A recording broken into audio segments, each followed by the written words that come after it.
the one thing I'll say is that like, while it did look rough at the start, playing to you certainly paid off. The Wukong in game 3 and 4, like you immediately have 3 kills or 2 kills in both the games by like 10 minutes. You're Divine Sunderer, you got the Serpent Fang, you got the Randuins, like it pays off for you guys. And Rogue were really not ready for the Wukong. Were you surprised when you got Wukong again in game 4? Yeah, I was like really surprised because they already picked Varus and Lucian and 1-2. And I was like saying, we can even third pick Wukong. I don't care about top lane matchup because this is like free win for me, you know? And I mean, we didn't third pick Wukong, but we did Alistar. Like, I don't mind. Alistar was also really OP. And like, I was actually thinking about getting Malphite also if they ban Wukong. But they just give me Wukong. I was like, they didn't ban it. I was like, why? It's free. Why? I mean, probably they think Narf or beat Lilia is really good into Wukong. Maybe that's what they talked, which is really good, I think, because Nar is winning the 1v1 and Lilia is really strong in the Wukong. Like, Wukong is really bad into AP champions. And I don't know. Maybe that's what they were thinking. When you came to scrims and prepping, were you guys always ready for the Wukong as an answer? Like, why was the Wukong specifically good here? Because I knew you played it. You had a good win rate on it. But I didn't expect to see Wukong like at all in playoffs. Like, I'm not playing Wukong for 3 months or something. I'm not playing. Like, even though in solo queue, I don't play the champion. It's just because of the Lucian mid, you said, right? Yeah, I mean, they pick Lucian mid with Varus AD. It's Wukong, man. It's Wukong or Malphite. Like, it's kind of simple. You get the Monkey Engage champ or you get the Rock Engage champ. They both build a little bit of armor. They both get a lot of passive armor. I mean, the thing is, Randuin is really strong, I think, because it's really cheap and it gives you like really good stats. Yeah, I just like Randuin into these champions, and Wukong gives me more armor and like more mobility to kill carries. Like, it's dream. It's the dream. It was, and again, I have like really I hate that champion. Wukong? When he got reworked and he was super OP, obviously he was insane. But then even at Worlds, when you were playing it last year, every time, I think I actually flamed you on cast, and I'm sorry now. I have to eat that. I was like, I wish people would stop picking this champion, because when it's good, it looks really good. But when you fall behind it looks like it does nothing. But I always won with Wukong, kind of, no? You did always win with Wukong. I was wrong every time, dude. I was wrong again. No, it's not about you. It's just about my Wukong, man. For sure. It's good look. The it's Turkish stage beast on Wukong. Oh my God, it's unstoppable. You have 100% win rate on it this split, I believe. And I think general, maybe. No. I lost against Unicorns of Lava and Burst, to be honest. Yeah, I remember now. Oh, it does have a loss. So gods do bleed, I guess. Yeah. But you won every game this year, so that's a positive. Undefeated in the LEC. Dang, dude. It's actually, I'm still... I mean, I even played versus Karma, which is really hard matchup. Like, it's really hard, but I didn't get punished that hard, so I was like, okay. I'm okay going equal CS with Karma, with Wukong, you know, I don't mind. Which surprised me as well, because then you had also Humanoid playing TF into Lucian mid, and he goes even as well. Do you think Rogues... Because when we looked at the series, like Draco said the last time you guys faced, it felt like Rogues had such winning lanes to the point where they had CS differences, and the early game was won from lanes. And barring your bot lane in this series on Sunday getting 2v2 kill, it didn't feel like they pushed too many leads in the solo lanes in the early game. Yeah, I think we were winning top lane and mid lane and jungle, to be honest. I don't know what was the problem for them, but we were winning. Yeah. When you look at the opposite side, kind of for Rogue, like, how did you feel about their performance overall? You said you really feel like they should have won Game 5. Like, did you ever feel like they were the better team than you in this series? To be honest, after first 2 games, we felt like little angry because we thought they didn't deserve to win the LEC into us, because we all felt like we were just better than them in stage, at least. Because like in scrims and like official regular season, they seemed like much stronger team. I don't know what was their problem, but in stage, at least at that day, I felt like we were just so much better than them. So I'm happy that we proved. Yeah. And I mean, we heard Oda Wame talk about it after round 1. Like, he was really frustrated and he was really confident, kind of saying exactly what you're saying, which is like he felt like he was the better team. And I think that maybe Rogue just really struggled to transition all that stuff to stage, because I don't actually know who you would scrim in the final week. Do you just pick whoever you think is not going to make it and scrim that person? No, you just take both. You just take both? Yeah, just take both. Wait, so you scrimmed Rogue the same week you had to play Rogue in the finals? Yeah, like, same with G2. Like, there is no one to scrim it.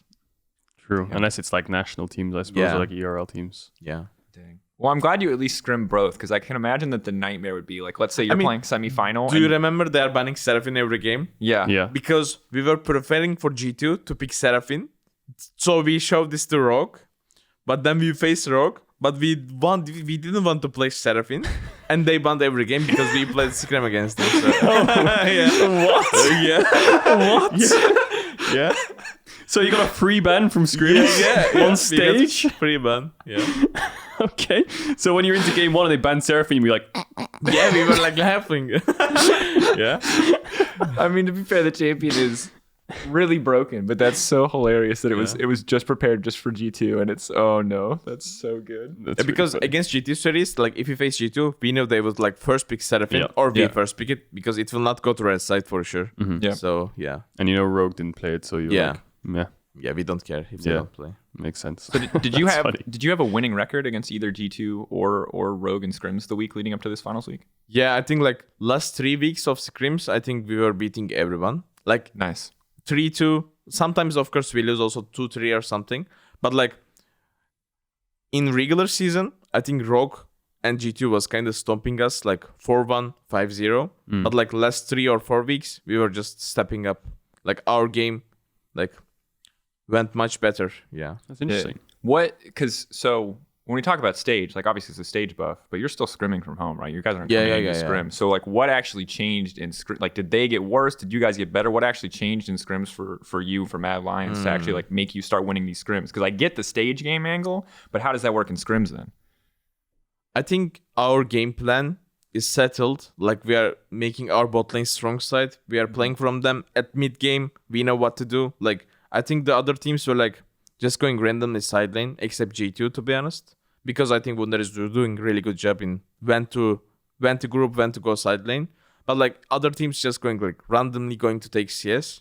So I think our macro game has improved a lot thanks to our coaching stuff. Like they teach us a lot. Yeah. So yeah. Like I had zero clue about, I mean, I had a little bit clue about when to go group. Like for example, if there is like objective, I should go get mid pri with my team. Yeah. But that's kind of it, you know. Mm-hmm.